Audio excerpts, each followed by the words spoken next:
welcome back to Semester 2 of UINDY TV News. I'm Vanessa Sanchez. And I'm Charles Foster. We start tonight with breaking news. An attorney for the suspect in the disappearance of Haley Busby has confirmed the Fishers 17-year-old girl is dead. Yesterday, Fishers police said they had reason to believe the missing teen was deceased, calling the outcome to the investigation heartbreaking. Busby's remains were found in Perry County, Ohio. The teen was reported missing January 6th, and it's believed she left her home around 10 p.m. on the 5th. Investigators say that Hamilton Southeastern Jr. was in contact through online gaming with a 39-year-old Ohio man. Tyler Thomas now has been arrested. Police say Thomas picked Busby up that night and later gave investigators false statements about where he dropped her off. Evidence recovered from his home and a short-term rental in Columbus shows Busby had been at both locations. Authorities believe she was killed within days of leaving Indiana. Thomas is being held without bond on charges related to pandering sexually oriented material involving a minor and tampering with evidence. At least 12 people were killed and 8 others wounded after a Russian drone strike hit a bus carrying coal miners in southeastern Ukraine. Authorities say the bus was transporting workers home from a mine in southeastern region when it was targeted during what Ukraine's largest private energy company called a large-scale Russian attack. Ukrainian officials say a second drone deliberately struck civilians as they tried to escape. Ukrainian President Volodymyr Zelensky condemned the strike as a war crime. The attack comes as Ukraine reports another drone strike on a maternity hospital and ahead of renewed peace talks between Ukraine, Russia, and the U.S. scheduled this week in Abu Dhabi. On Friday, the Justice Department released more than 3 million Epstein-related documents. The new files reference President Trump more than 1,000 times along with other prominent figures. The posted documents, photos, and video detail Epstein's contact with wealthy and powerful figures across politics and business, including former presidents, foreign royals, and prominent executives. The release follows extensive review to protect victims' identities and denies shielding anyone from scrutiny. Deputy Attorney General Todd Blanche signaled on Sunday that the DOJ will not pursue new charges related to the Epstein case. A partial government shutdown is underway and lawmakers are racing to limit its impact. The shutdown begins Saturday as it is expected to continue until at least Tuesday when the House is scheduled to vote on key legislation to fund federal agencies. The funding plan would keep most government operations running through September, while Homeland Security would receive only a temporary 2 weeks extension as lawmakers negotiate changes to immigration enforcement.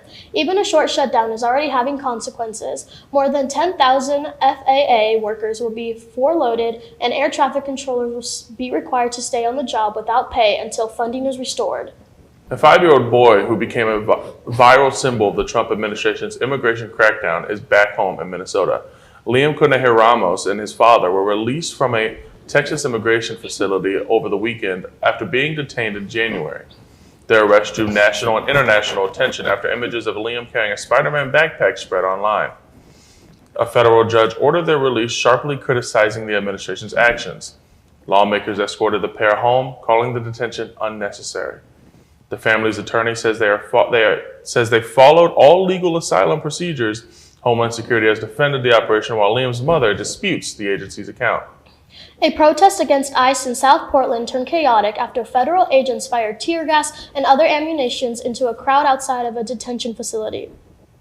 Now the mayor is demanding the agents leave the city. Witnesses say tear gas, pepper balls, and rubber bullets were used as thousands of demonstrators, including families with young children, gathered. Mayor Keith Wilson called the demonstration peaceful and accused federal agents of using unnecessary force. Paramedics treated people at the scene and no arrests were made. Wilson says the city will impose fees on detention facilities that use chemical agents. The protest is part of a broader wave of nationwide demonstrations against the Trump administration's immigration crackdown. Police and FBI agents raided 2 homes on the east side of Las Vegas early Sunday after finding what they called a possible biological lab. At a house on Sugar Springs Drive, SWAT teams found refrigerators with vials of unknown liquids. Hazmat crews and federal agents were brought in to safely handle the materials. Authorities say the situation is isolated and there is no threat to the public.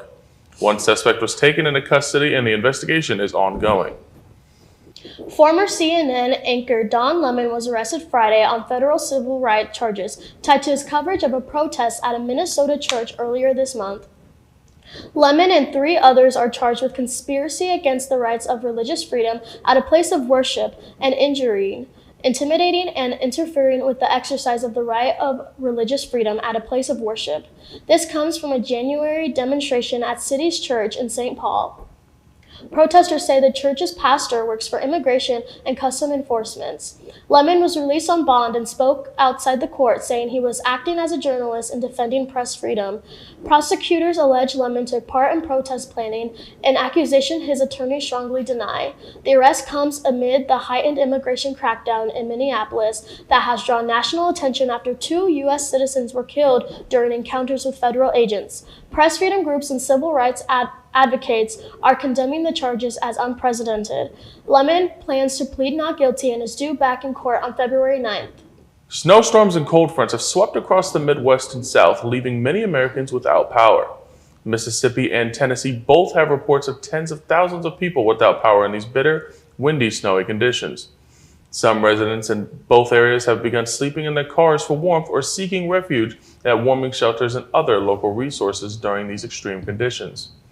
As of Friday, officials have reported 16 fatalities from the storm. Officials and workers across the Midwest are working to assess the damage and provide resources while trying to fix these outages.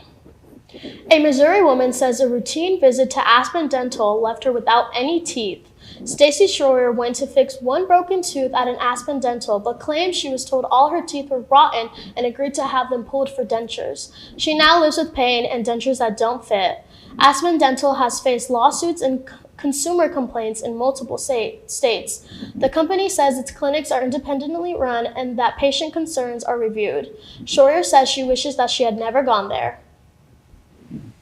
Beloved film and television actress Catherine O'Hara passed away at her home on Friday. The 2-time Emmy winner passed away at her home in Los Angeles following a brief illness, according to her agency. O'Hara is most recognized for her role as Mrs. McAllister in the Home Alone movies, as well as Moira Rose in Schitt's Creek. Friends and families paid tribute to her this weekend, posting photos in her memory of their times together.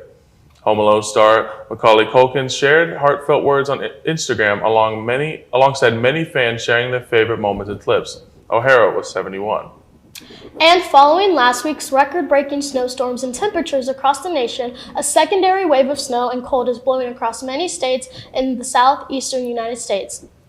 2,100 flights have already been canceled so far due to weather concerns. Last week's storms that blew across the Midwest and South caused more than 10,000 flights to be delayed and canceled. The cold has reached as far as Florida, where they have been seeing close to or record-breaking lows, and there are concerns that it may impact the citrus crops. The cold air is predicted to last into mid-February as of now. Jace, it's tragic to hear about this never-ending cold weather. Tell me, how is the rest of tonight looking? Yeah, it has been very, very cold this last few weeks or so. At least through tonight, things are, well, considerably warmer than what it was about a week or so ago when we were down towards the negatives in the wind chill, currently standing around the high 20s as we go through the rest of tonight. But some snow chances are coming up as well. The snow not done just yet. Obviously, we had that big snowstorm come through just last week. We're going to get a few more inches on top of that, possibly heading into tomorrow. We'll get, though, into that future cast in my next segment. But first, some more local news.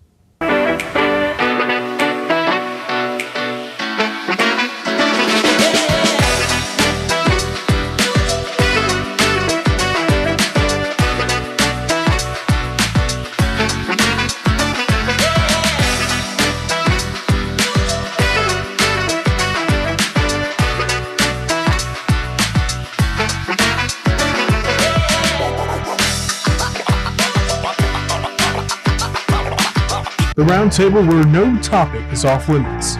NFL, NBA, MLB, college, you name it, we got it. We don't report on sports, we debate them. From legacy to greatness. From touchdowns to blocks at the red. You decide who's right. Tune in to the debate at UINDY TV on YouTube every Tuesday at 6 p.m. or on Spotify at First Stop Sports. News. How much time we got? Okay. Coffee. I love coffee. We're on the air. All right. Good evening, I'm Chris Hammer, here to report the news for you. For your campus, local, and national headlines, UINDY TV News has got you covered. Wednesdays at 6. Yeah. Okay, guys, seriously, basketball and hockey have got to be the best sports around. Speed, skill, drama, 7-game series, they have got it all. Nah, baseball is the best sport, and that's just a fact, Jace. You guys are both wrong. It's 100% football. You guys need to get on the football train. Everyone stop! Why fight now when you can watch us debate on Grand Slam Sports on YouTube on Fridays at 6 p.m. or on Xfinity Channel 1096. A committee of the Indianapolis City Council held a hearing last Wednesday in response to proposed data centers in the city. Residents who spoke were largely opposed to the proposals with concerns over water usage, energy costs, and transparency. One called for a moratorium of data centers in the city, but others said the council should look at other options to restrict them. The council did not reach any decision at the hearing. The city council brought in 3 national organizations to testify at the hearing. Data centers are proposed for the Pike Township, Decatur Township, and Martindale, Brightwood areas of the city. Additionally, a proposed data center in Boone County would draw millions of gallons of water from Eagle Creek Reservoir in Indianapolis. The expansion of data centers is driven by a rise in usage of AI and other new technology. Last fall, Google withdrew a proposed Franklin Township data center. An Indianapolis family is turning to the community for help in seeking justice for Kamari Hunt. Hunt was a 23-year-old Martin University student who was killed 1 year ago on January 31st, 2025. Police were called to the 5000 block of West 36th Terrace on the report of a shooting, but Hunt had passed on his way to the hospital. To this day, police are still unsure of what motivated the attack. What they do know is that the incident had occurred at approximately 12:48 p.m. that day in broad daylight. The Hunt family has been through a rough patch since the death of Kamari, according to his father, Cameron Hunt.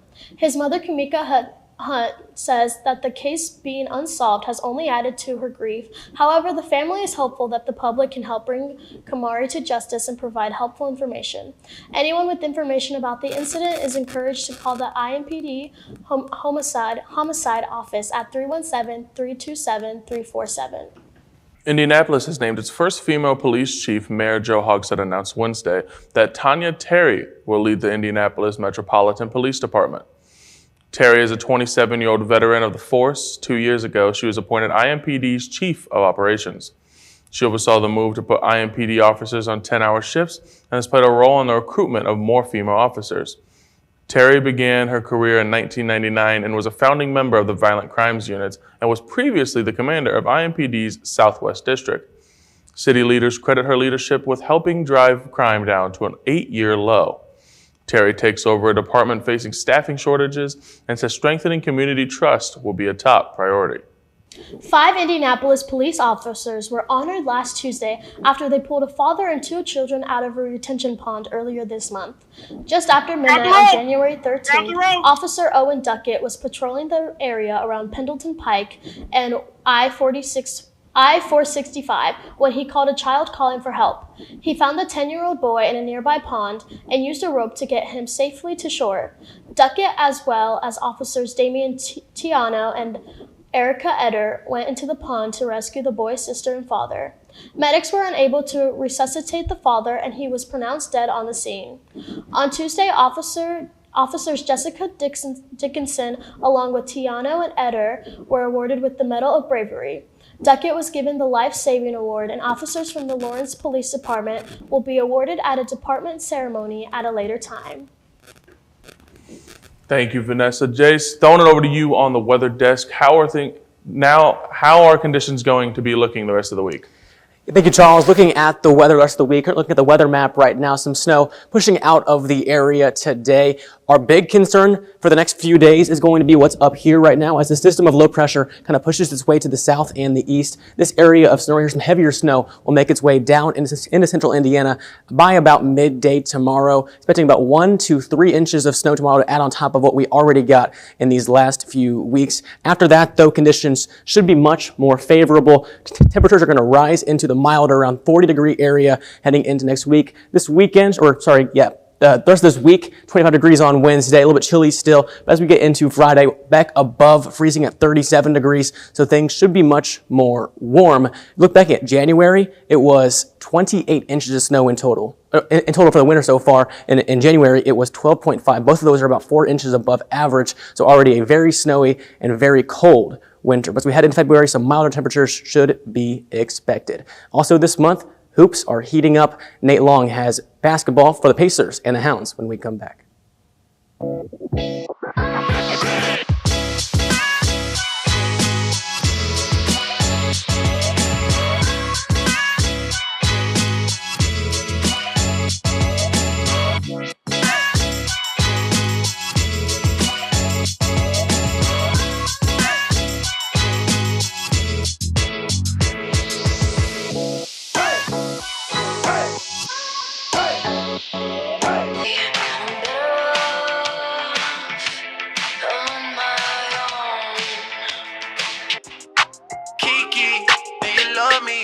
Are you riding? Say you never ever leave from beside me. Duh.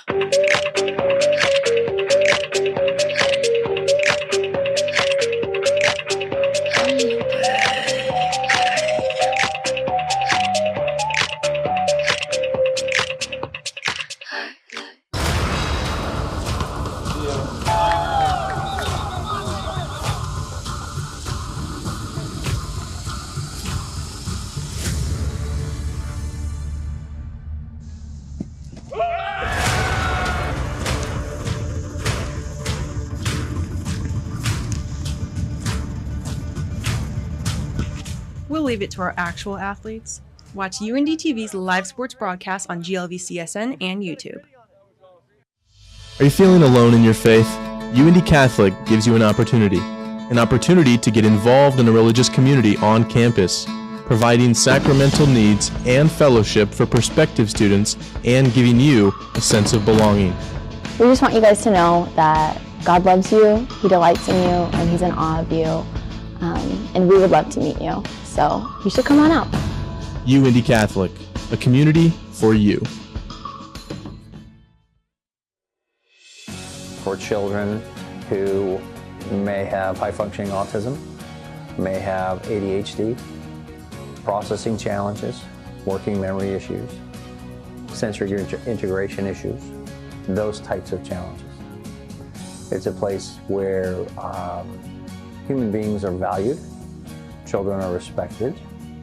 It's a progressive school that takes a hands-on approach to education. With temperatures heating up, that means basketball has to heat up as well. Welcome back to the semester. It's your sports section. We'll start first with the Pacers, who went a 2-game winning streak, at a big win over the Atlanta Hawks, 129 to 124. Leading the way for the Pacers in this one was Andrew Nembhard. Nembhard, 26 points, and also had 10 assists on the night. Moving down the list as well, Pascal Siakam had 25 points, and then Aaron Nesmith chipped in 23 points as well. The Pacers, they improved to 13 and 36 on the season. Still in last in the Eastern Conference, just half a game back between the Wizards and I believe it's the Nets, the Brooklyn Nets as well. So looking to keep building it up. Maybe if you're some Indiana fans, you're hoping for them to lose to tank, but Pacers show no signs of that. They're going to be back in action tonight, about an hour from when this gets posted, taking on the Houston Rockets right here in Indianapolis. However, they'll be without their star Kevin Durant due to rest, I believe, here this evening. But Pacers looking to right the ship a little bit, you could say, just because, well, have not had the start you want with an injury to your best player in Tyrese Halliburton. But as we move on to the Hounds, well, the Hounds are doing pretty well.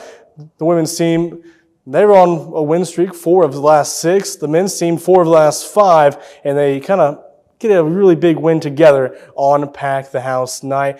The women's team win by 30, and then the men's team won by 28 points. Leading the way for the women's squad will be Patricia Chikamba and Autumn Rucker, both having 14 points apiece. And for the men's squad, Nate Dudokovic had 23 on 6 of 7 shooting from the three-point line, and then also rounding it out for the Greyhounds. But we had our very own UINDY TV's Heaven Thompson there on the event. We'll learn more from her right here. I'm here at Nickerson Hall where both men and women's basketball teams took the dub against Lincoln. 3-3 of 5. The University of Indianapolis community brought the energy to Nickerson Hall at this year's Pack the House. Women's basketball took a victory over Lincoln 71-41. Men's basketball followed with a high-scoring win 101-73, marking the program's highest-scoring game since 2022. I thought it was great. Every sports team, every student was basically here in the building. It definitely got us off to a good start. We definitely felt the energy. It's great to have those students out there and just supporting us. Even if the team goes on another run and then we get a bucket, the energy swings right back to us, even if we're on a losing streak. But we definitely felt the energy. It was really great. Oh yeah, I'd agree with him. Just the energy makes us go at times when it's more dead. So, you come in at half and, you got a 20-point lead or whatever it was. I think sometimes, it's hard to kind of, you say, hey, it's 0-0, but just sometimes it's enough to go out with that same kind of energy. But I thought our guys were really good. And one of the reasons we talked at halftime is just like, hey, for us, that's been our issue where we haven't been able to do that. So even though we're up 20-25, we still have to play well in the second half. So I think a credit to our guys, they kept playing hard, they kept defending, blocking out, rebounding. So, that was good to see. And so we able to get 2 wins in a week, and and this atmosphere, you mentioned it, it's great. But our goal, we got to do our part. We got to win. Our administration is doing a great job, with just promotions and different things and marketing and all the things they're trying to do to help. What we want is we want that kind of atmosphere every night. That's what we need here. And so, that's the goal, and that's where we can be. They will be back in action next Thursday at Missouri St. Louis. I'm Heaven Thompson with UINDY TV. Thank you, Heaven, for that package. But as we move now on to some more fun things, Charles has more with the fun events. Thank you, Nate, for those local updates. And speaking of a packed house, the Lucas Series Symposium for high school juniors returned to the University of Indianapolis campus this Saturday. The event is in its 49th year, and it's brought over 175 students from more than 60 schools across Indiana to the UINDY campus. National NPR journalist Steve Inskeep, a host of Morning Edition, served as the event's keynote speaker. Attendees discussed state politics, disability and welfare history in Indiana, and other topics related to the state. Attendees are eligible for a UINDY scholarship for attending. Music's biggest night delivered history and headline moments at the 2026 Grammy Awards. Kendrick Lamar led the night, winning 5 awards, including Record of the Year, making him the most awarded rapper in Grammy history. Bad Bunny made history as well, taking Album of the Year for the first Spanish-language album ever to win the top prize. Billie Eilish also claimed Song of the Year, while Olivia Dean was named Best New Artist. The ceremony also marked milestone wins for Steven Spielberg, who achieved EGOT status and the first Grammy Award to a K-pop song. Rapper Kid Cudi will perform on Wednesday, June 10th at the Ruroff Music Center in Noblesville as part of his Rebel Ragers tour. Cudi will be joined by guests Big Boy and MIA. The tour features work from throughout Cudi's career, including his earlier albums. Several ticket packages are available now for purchase and can be purchased on Ticketmaster or on third-party sites. Punxsutawney Phil has spoken, and according to the famous groundhog, winter isn't going anywhere. Just yet. Phil saw his shadow early this morning in Punxsutawney, Pennsylvania, signaling 6 more weeks of winter. Groundhog Day is celebrated every February 2nd, with folklore stating that a shadow means more winter while no shadow points to an early spring. Phil is the most famous of the weather-predicting rodents, with a tradition dating back to the late 18,000s. Though his accuracy isn't exactly stellar, the NOAA says Phil has been right only about 35% of the time over the past 2 decades. Meteorologists say the real end of winter comes with the spring equinox on March 20th, and their outlook is mixed. Colder than normal weather is expected in much of the east, while warmer conditions are likely across the west and southern plains. So while Phil is betting on more winter, forecasters saying spring, at least in some places, may not be too far off. 2 teams have officially arrived in San Jose as the countdown to Super Bowl 60 begins.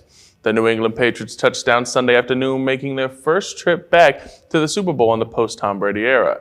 The Seattle Seahawks arrived shortly after, setting the stage for a rematch more than a decade in the making. The last time these teams met for a Lombardi Trophy, New England won on Malcolm Butler's iconic goal line interception. This time, both franchises look very different, and the Patriots are led by second-year quarterback Drake May, hoping to launch a new dynasty, while Seattle brings a revamped defense known as the Dark Side. A Seahawks win would give the franchise its 2nd Super Bowl, and a Patriots victory would deliver a record 7th Lombardi Trophy. Super Bowl 60 kicks off Sunday, February 8th at 6:30 Eastern. Vanessa, more winter, how are you feeling? I'm sad. I'm mad. I hate that I was about to say Greyhound. I don't like that groundhog. I think he's lying. But how do you feel? I'm sick of the winter. I just want to go back to Florida, and I'm just done with it. So true. We'll be in Florida soon. Florida in a month. So yeah, praying on that. Thank you for joining us tonight on UINDY TV News. Be sure to check out all of our productions on YouTube. And stay up to date on all things sports, news, and entertainment at social media on UINDY TV. As always, have a good night. And be safe, Indy.